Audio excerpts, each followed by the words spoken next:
अंधेरे का घर। यहाँ स्टोरी सत्य घटना पर आधारित है। संग्रामपुर एक शांत और खामोश सा गांव था जो जंगलों से घिरा हुआ था। गांव के बाहरी इलाके में एक पुराना हवेली खड़ा था जिसे लोग अंधेरे का घर कहते थे। लोग कहते थे कि वहां रात के समय अजीब अजीब घटनाएं घटती हैं और जो भी उस हवेली में गया वह कभी वापस नहीं आया। किसी ने यह भी सुना था कि वहां एक भूतिया आत्मा रहती है जो अपने शिकार को अंधेरे में खो देती है। मगर कुछ लोग इन सब बातों को सिर्फ कहानी मानते थे। एक दिन एक युवा लड़का अमित गांव में आया। वह एक साहसी लड़का था जिसे पुरानी कहानियों और भूत प्रेत के बारे में सुनना अच्छा लगता था। जब उसने मेरे सानी बासिवो अंधेरे का घर के बारे में सुना तो उसकी जिज्ञासा और बढ़ गई। गांव वालों ने उसे कई बार चेतावनी दी कि उस हवेली में जाना उसकी जान के लिए खतरनाक हो सकता है, लेकिन अमित ने उन चेतावनियों को नजरअंदाज कर दिया। अमित ने ठान लिया कि वह उसी रात उस हवेली का दौरा करेगा। वह अपनी टॉर्च, कैमरा और एक छोटा सा बैग लेकर अंधेरे में उस हवेली की ओर बढ़ गया।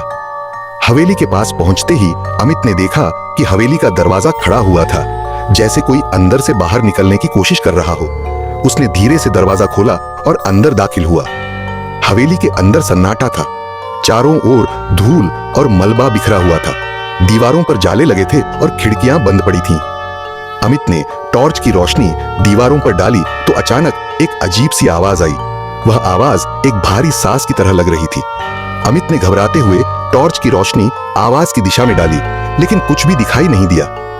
अमित आगे बढ़ा और हवेली के अंदर के एक कमरे में घुस गया। वहां कुछ पुरानी तस्वीरें लटकी हुई थीं।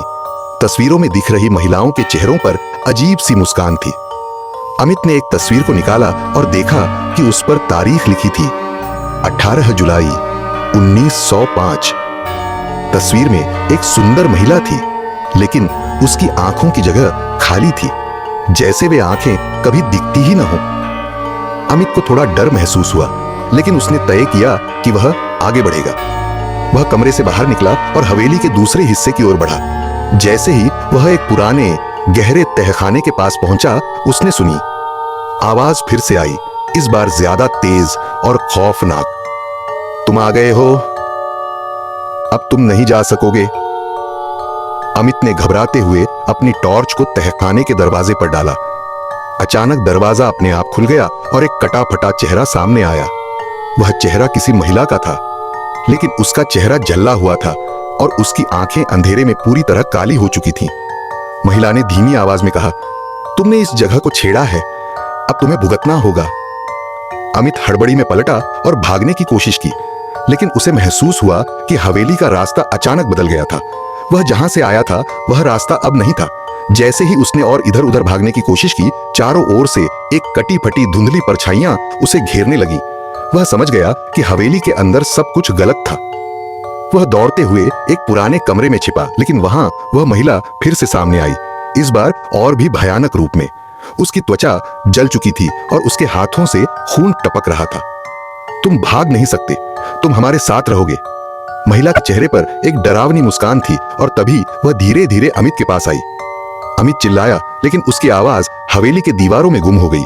महिला ने उसकी गर्दन को कसकर पकड़ लिया और उसे घसीटते हुए तहखाने में ले गई। वहां पर उसने देखा कि कई पुराने चेहरे और शरीर दबे हुए थे जो जिंदा नहीं थे, लेकिन उनकी आंखों में डर था। महिला ने अमित को बताया, हम सब यहाँ फंसे हैं और अब तुम भी हमारे साथ हो। अमित ने कोशिश की, लेकिन जैसे ही वह चिल्लाने लगा उसकी आवाज गायब हो गई और फिर अचानक वह पूरी तरह से अंधेरे में खो गया। अगले दिन जब गांव वालों ने उसकी तलाश शुरू की तो उन्होंने हवेली का दरवाजा बंद पाया। कभी अमित का कोई पता नहीं चला। कुछ दिनों बाद गांव वालों ने हवेली से एक नई आवाज सुननी शुरू की, एक युवक की चीखें जो अंधेरे में खो जाने की कहानी सुना रहा था। अब भी जो भी उस हवेली के पास जाता है उसे कोई आवाज सुनाई देती है, जैसे कोई मदद मांग रहा हो, लेकिन जब वे दरवाजा खोलते हैं तो अंदर सिर्फ अंधेरा होता है।